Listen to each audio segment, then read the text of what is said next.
In many coffee shops, the traditional cappuccino has been overtaken in popularity by a number of newer milky drinks, led by the flat white. But what exactly is the difference between them all, and where do lattes, cortados and macchiatos fit into the mix? To find out, I asked two cafe owners here in sunny Brighton. Over to you. I'm Chris, and I run Bond Street Coffee and Frida Coffee in Brighton. Hi, I'm Stuart. I run Triple Point Coffee in Brighton. Hi Chris, you've got three milk-based coffee drinks in front of you. Can you identify them for me? So we've got a cappuccino, a flat white and a cortado. So Stuart, what are you making here? So making one latte and one flat white. And these are not the only milk drinks you offer in this cafe, are they? We do a couple more. Yeah, we've got a latte as well, we've got a piccolo, we could do a macchiato.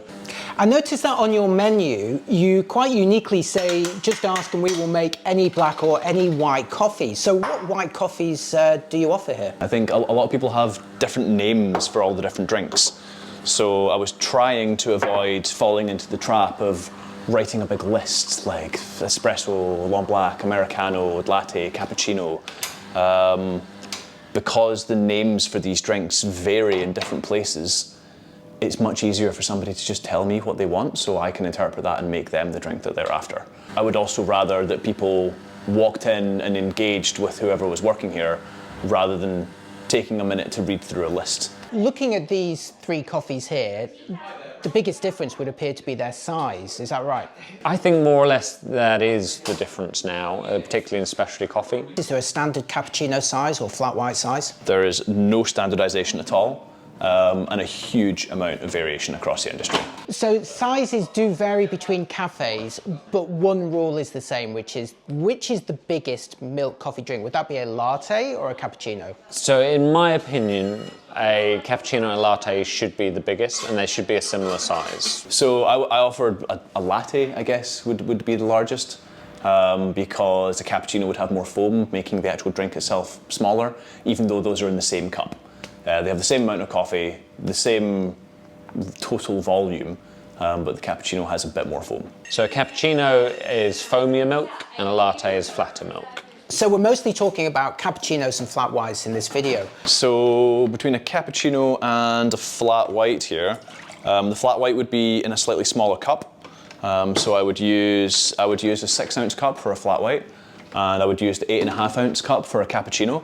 So very often I get asked for a small cappuccino and then I just offer the size difference. I say, I have 2 cups, I can make your cappuccino in either cup, totally up to you how you would like it. If the customer doesn't specify, I'll just give them the larger one because that's what people tend to prefer. Next down in size is the flat white. It's your flat white, so similar to our long black and americano, I think the flat white is the sort of Kiwi, Australian version of a latte. They have it in a smaller cup. And so you just taste a bit stronger. Would you say that the flat white is giving you more of the flavour of the coffee?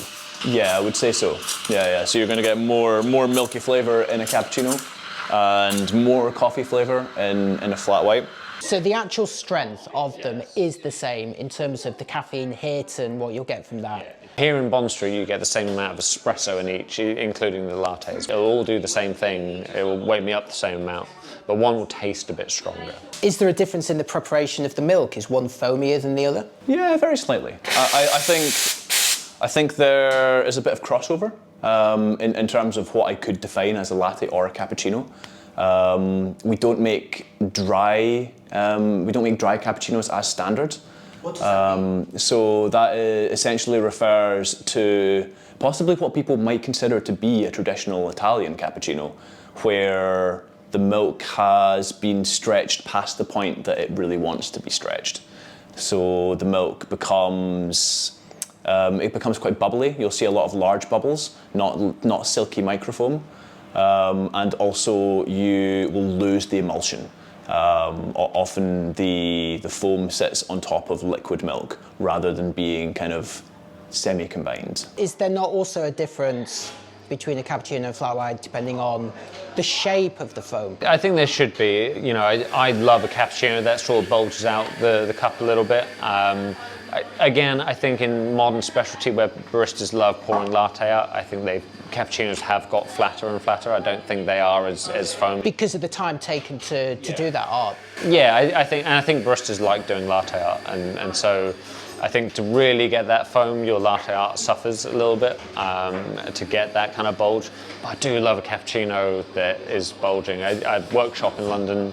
I've definitely seen baristas with these like just no latte art but like big bulge, and I'm like, it looks great in my opinion. And if you want something even stronger tasting than the flat white, we've got a number of smaller drink options. We've got a Cortado or a Piccolo. The most common one that I would be asked for would be a Cortado. And again, people are using the Spanish word for that Cortado drink. Some people don't actually know the word and just describe the drink to me and say, I'd like it really small, about the same milk as espresso, can you make that for me? So I would serve that in one of these little glasses where the espresso would be just below the line there and the milk would go up to the top. And there's an even smaller option than a Cortado or a Piccolo. A macchiato is an espresso with just a dash of milk in, or a stain of milk. It's, I believe, where it came from. I could do a macchiato, which again, some people don't know the word macchiato when they're asking me for it, and they literally just ask for espresso with a bit of foam on top. If you put a dash of milk in an espresso, you almost can't see the milk in it, and so in Italy, just so the waiter could tell which one was which, you'd get a little blob of foam on top. And so yeah, it's just a touch of milk with your espresso. Some people ask me for a magic, which as far as I'm aware is the same as a Cortado, but that would be the name used in Melbourne, I think. Really? So yeah, I have one customer who asks me for a magic quite regularly. And I make him what I would call a Cortado, and he's quite happy with it. Again, I think we're at a point in the coffee industry where the difference between these is becoming so minute. Yeah, we toyed here with just having one coffee, you have it with milk or you have it black, just because the difference in these cups is 40 millimeters of milk. It's like, is that really important to distinguish between? Is the difference now drastic enough to justify all this crazy, different prices? You walk into, again, the chains and they've just got this list with 3 different sizes, have it your way. Is how I like it important enough to justify it? Or is, you just have it in one cup and you have it with milk or you don't? So basically the choice between them is how strong you want your coffee to taste, and also how big a drink you want. Because if you're sat in a cafe, I've often found that if I order an espresso, it's a great drink, but it's over so fast. If you're intending to sit around for half an hour, chat with your friends, maybe read a book, a bigger drink can sometimes be beneficial. And would a bigger drink hold its heat more over time? So they do, just because there's more volume, so they do hold their heat more. I think flat whites almost shouldn't be too hot, so that, I do think that they taste more delicious when they're closer to your body temperature. So I think even when you get to 50 degrees or 55, which I think is what they're meant to be, I find even that a little bit too hot. I think the most delicious flat whites I have are almost down in one gulp. I'm just like, oh, it's so yum. But baristas tend to not, they get complaints if they make them that cold.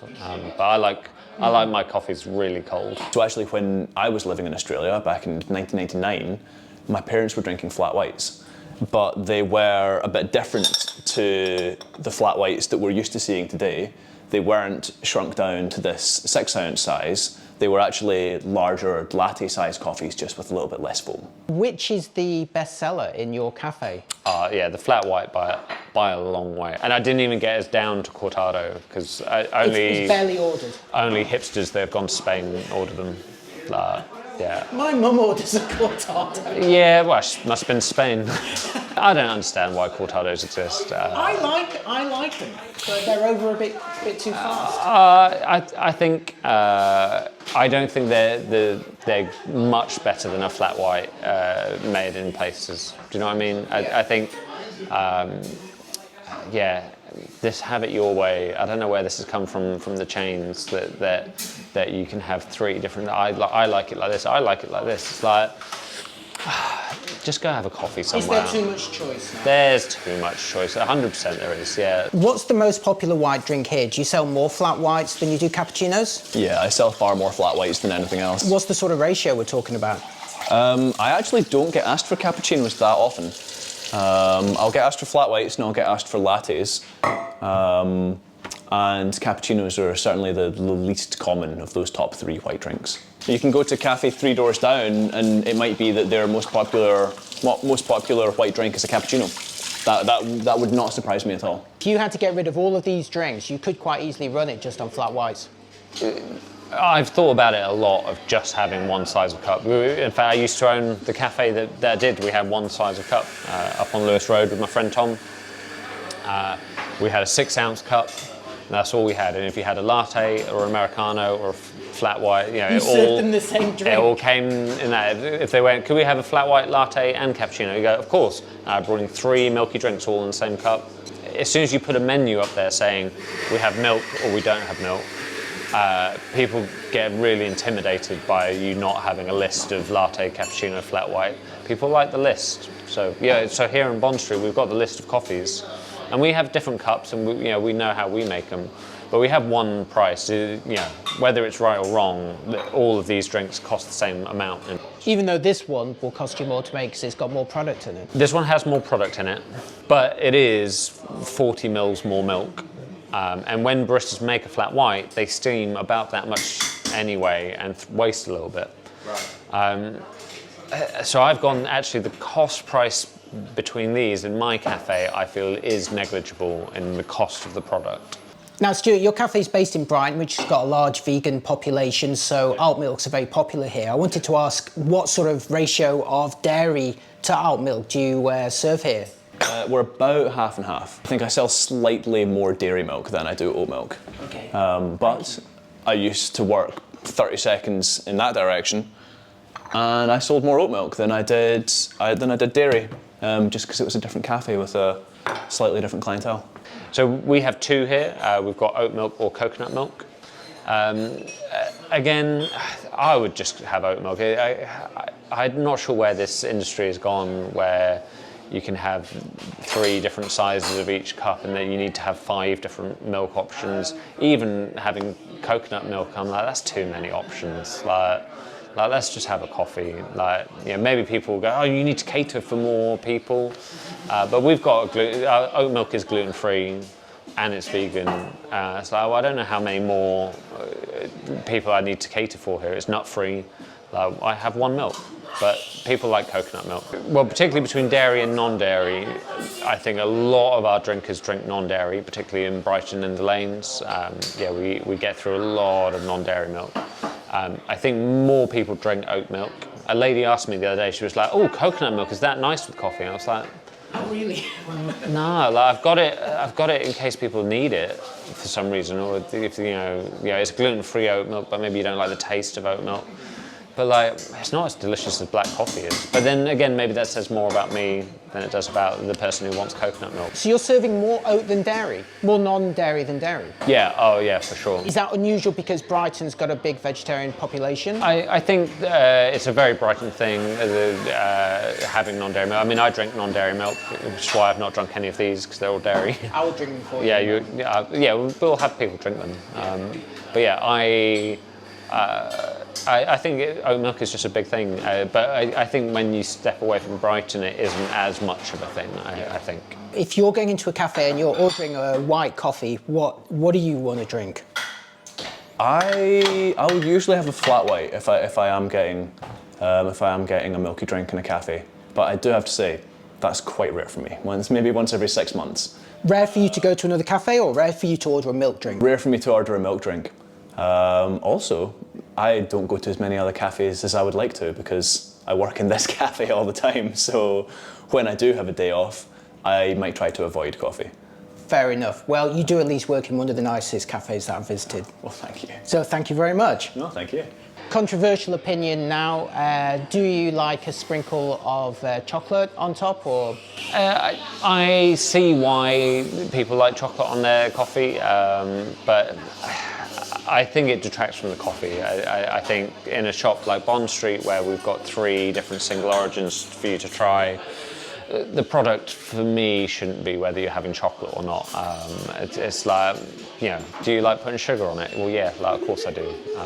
But like, come on, let's have a real grown-up coffee now. Thank you very much, Chris. Cool, thank you. All right, let's try these milky drinks. I'm gonna go with the largest first, the cappuccino. So Stuart's very kindly made me 2 milk coffee drinks here. I've got the large cappuccino on this side and we've got the smaller flat white on this side. They came out a couple of minutes ago, so the foam has gone down a little bit on them both. But what I'm gonna be evaluating here is the actual flavor and the consistency, the experience. So we'll start with the bigger drink. This actually used to be the drink that I would always order, my go-to order. It used to be a cappuccino. It's nice. It tastes more of milk than of coffee to me. But that's not necessarily a bad thing. It's almost like a pudding, a dessert. It's a nice thing to have, but very comforting, but I'm not really getting much of the coffee flavour from it. It is nice though, it does remind me of when I used to order those. And of course, it's a bigger drink, you can make it last longer. Next, for the Goldilocks option, this is the flat white, smaller. That still tastes quite milky to me. I am getting more of the coffee flavour. Not that much more, but a bit more. It is nice, it is a nice drink. I can already taste quite a significant difference in the strength of the coffee flavour here. You've still got that comforting milkiness and the froth that you can drink the drink through, but I can taste the coffee more, so it's a bit more of an interesting drink for me.